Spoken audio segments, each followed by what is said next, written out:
Dragon Ball est orphelin. Le créateur de ce manga culte est décédé, Akira Toriyama.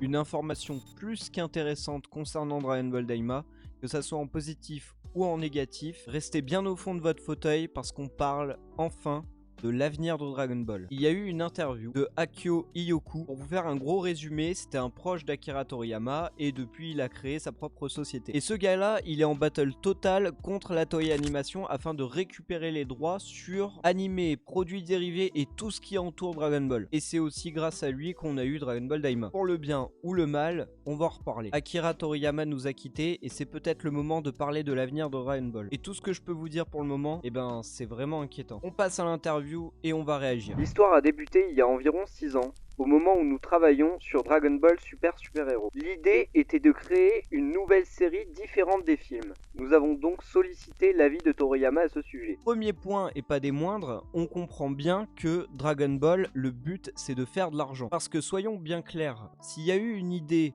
après Dragon Ball Super Héros, c'était pas pour rien, c'était pour étendre la licence. Au départ, nous avions envisagé qu'il s'implique de manière assez légère, mais il s'est tellement investi dans le projet qu'il a fini par prendre en charge presque tout.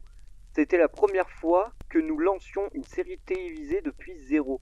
Et je crois que Toriyama a trouvé cela fascinant contrairement à un film qui est soumis à des limites de temps.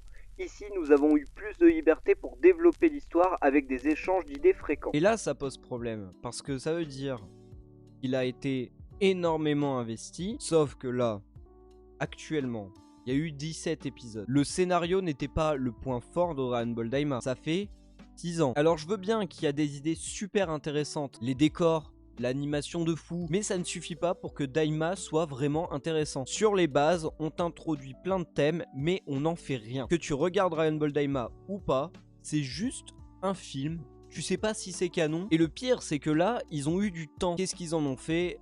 Ça, on peut en discuter pendant longtemps. En réalité, nous avons commencé la production de l'animé avant même que l'histoire ne soit entièrement finalisée. C'était un peu comme une sérialisation hebdomadaire de manga, préservant ce sentiment d'excitation constante. Nous avons surtout cherché à toucher les téléspectateurs d'une trentaine d'années, ceux qui ont grandi en suivant Dragon Ball GT, et qui ont aujourd'hui leurs propres enfants. L'objectif était de créer une nouvelle série tout en conservant l'esprit de Dragon Ball GT. Hop. On s'arrête là. Je vous repasse l'extrait de la vidéo de la semaine dernière. Sinon, Super Saiyan 4 mini, genre Sangoku tout petit, ou sinon ils refont totalement le Super Saiyan 4. Plus l'animé avance et plus les théories commencent petit à petit à s'approfondir et à devenir claires. On peut se tromper, mais en tout cas, le Super Saiyan 4, on va peut-être le voir. Et autre point, pourquoi s'inspirer de Dragon Ball GT ? Depuis toutes ces années, on nous a bien fait comprendre que Dragon Ball GT était une erreur. Parce que même s'il y a le Super Saiyan 4 et qu'il y a quelques moments sympas, faut s'avouer que Dragon Ball GT, c'était pas non plus hyper dingue. Je peux me tromper, mais je crois que Dragon Ball Super est sorti aussi parce que Dragon Ball GT avait été une suite un peu médiocre. Mais on va faire comme si j'avais rien dit. Et autre point, on a voulu toucher les spectateurs d'une trentaine d'années. Si tu voulais te baser sur des trucs, GT c'était peut-être pas la meilleure des idées. Et reprendre le même concept non plus. Refaire le même concept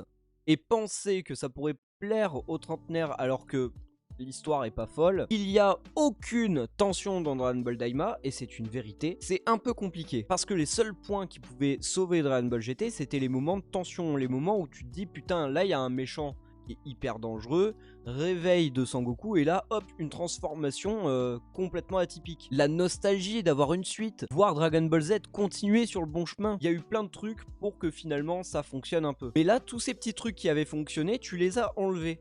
Donc si t'enlèves les trucs intéressants à Dragon Ball GT, ça devient pas du tout intéressant. Et Dragon Ball Daima, c'est juste un bon film, c'est tout. Et encore, t'as des moments, bon film, c'est à revoir. Hein. Si GT représentait Grand Tour à travers l'espace, Daima raconte une aventure dans le royaume des démons.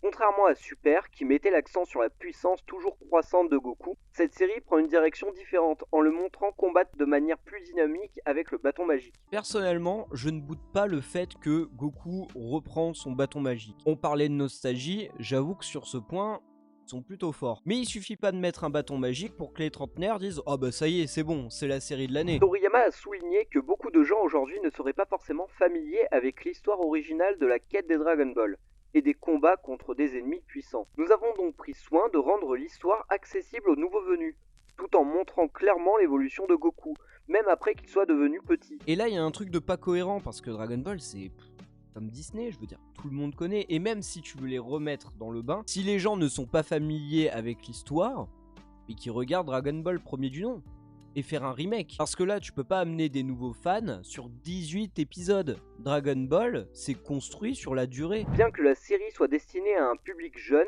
elle n'est pas trop enfantine. Nous devions veiller à ce que les personnages et l'histoire restent intéressants. Nous voulions que les parents aient envie de regarder avec leurs enfants. C'est pourquoi nous avons accordé une grande attention à la présentation. Pas trop enfantin, je crois que c'est un peu raté. Dragon Ball était enfantin. Mais t'avais des moments plus sérieux avec Tao Pai Pai. C'était certes sur un côté très léger, mais t'avais vraiment le héros qui vivait vraiment des trucs forts. Des passages du héros où il a besoin de progresser. Des valeurs. La justice. Actuellement, Daima, on n'apprend rien. Mis à part faire des proutes et dire j'ai besoin de papier toilette. Et où le truc sérieux. Est-ce que tu as appris quelque chose grâce à Daima ? Non. Dragon Ball Daima se situe après la saga Majin Buu. Mais comment s'intègre-t-elle précisément dans la chronologie globale de Dragon Ball ? Akira Toriyama a écrit l'histoire lui-même, et elle est directement liée à la saga Majin Buu. Ok, du coup c'est canon ou c'est pas canon ? Normalement, c'est canon. Nous voulions montrer à quel point tout est lié. Par exemple, j'ai été surpris d'apprendre que tous les personnages aux oreilles pointues viennent du royaume du grand démon. C'était un détail auquel Toriyama pensait depuis des années. Alors oui, pour étendre l'univers, c'est sympa, mais qui s'est dit à un seul moment, waouh, c'est une putain de bonne idée. Qu'ils viennent du royaume des démons ou pas, si t'en fais rien, t'en fous. Et actuellement, le royaume des démons, on sent car l'oignon. Si tu dis qu'ils viennent d'un endroit particulier et que cet endroit ne représente rien et n'a rien à raconter, on s'en fout de cette information. Et on est bien d'accord pour dire que le royaume des démons, c'est quand même un peu une grosse blague. À aucun moment t'as l'impression d'être dans un monde terrifiant. Alors ok, tu veux plaire aux enfants, mais en même temps tu veux plaire aux trentenaires. À un moment va falloir peut-être choisir. Tu peux pas plaire à tout le monde, et quand t'essayes de plaire à tout le monde, bah forcément t'es obligé de te foirer. Mais on peut pas enlever que les mondes sont super jolis, et qu'on retrouve bien la patte de Toriyama. Sauf que quand ce monde n'a rien à raconter, Dragon Ball au début, la maison Tortue Géniale, le début de l'aventure avec Goku et Bulma, ces endroits ils sont formidables parce qu'ils racontent un truc. Tu te rappelles pas du début parce qu'il y a la montagne et que Bulma arrive dessus, mais tu t'en rappelles parce que c'est l'introduction de ce personnage que tu vas voir au fur et à mesure de l'histoire. Et c'est ça qui est marquant, tu introduis un personnage que tu vas voir tout du long. Donc forcément t'es obligé d'être marqué par l'introduction. Dragon Ball Daima, c'est un monde qui est introduit pour rien. Un monde qui est introduit en 18 épisodes, et il y en a 3. On s'est attaché à Bulma parce qu'elle avait son caractère, il y avait vraiment un truc à raconter avec elle. Elle vient de la ville, elle est pétée de thunes, elle est une fille d'un scientifique hyper connu. Tandis que Goku, finalement, c'est un mec, il est limite à la ferme. Il est loin de tout ça, il est pas connecté, il s'en moque. Et boum, parallèle entre les deux personnages, et là c'est intéressant, comment tous les opposent, et pourtant ils deviennent les meilleurs amis du monde. Daima, qu'on soit bien d'accord, ça ne raconte rien. C'est juste agréable à regarder sur certains points. Par exemple, les moments rigolos, le visuel, les combats. Point. Nous ne savions pas comment cela serait accueilli, mais nous voulions toucher un public mondial. Dans certaines régions, Dragon Ball est considéré au même titre que les séries télévisées en direct.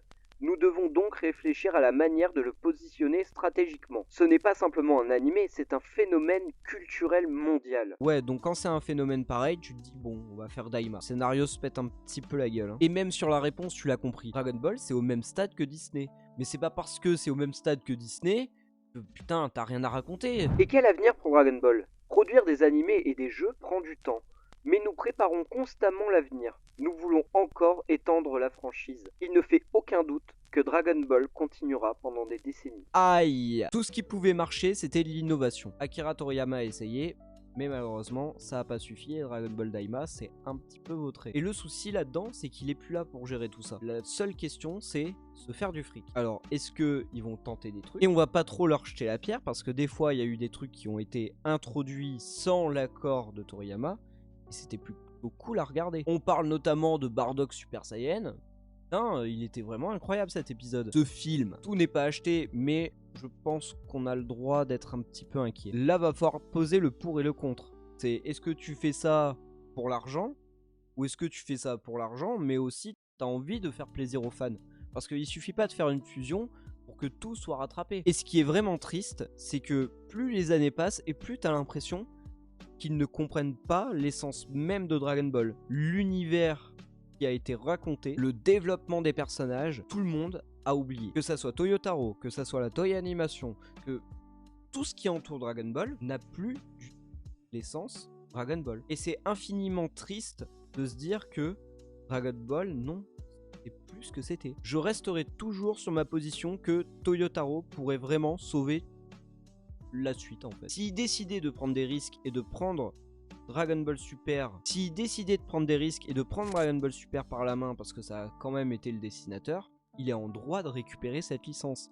Mais attention, attention, c'est pas lui qui décide. Et là c'est encore problématique. Il faut le laisser faire ses preuves. C'est un fan inconditionnel de Dragon Ball. Il a été choisi pour être le successeur de Toriyama. Et il se lance pas, et avec tous ces problèmes de droit, c'est encore plus le bordel. Alors n'imagine même pas une seule seconde qu'il puisse prendre des risques. Et c'est sincèrement dommage de voir un mangaka qui puisse même pas faire ses preuves. Avoir Toyotaro à son prime. Akira Toriyama l'a eu. Toyotaro, on l'attend toujours. Le dernier épisode de Daima sera diffusé le 28, promettant une conclusion pleine de suspense. Il y aura des scènes d'action impressionnantes et des rebondissements surprenants. Vous pouvez peut-être avoir compris l'intrigue, mais nous allons vous étonner. Revoir la série depuis le début pourrait dévoiler de nouveaux détails. Eh ben on verra bien. On verra bien, mais bon, quand je lis ça, j'ai l'impression de voir l'attaque des titans. Ouais, mais en fait, si tu recommences depuis le début, tu vas voir que à ce moment-là, en fait, tout était prévu. Ouais, bah on verra, hein, on verra. La surprise, c'est Fusion, SSJ, production de Moro, pour annoncer la suite de Dragon Ball Super. Mais ça serait génial.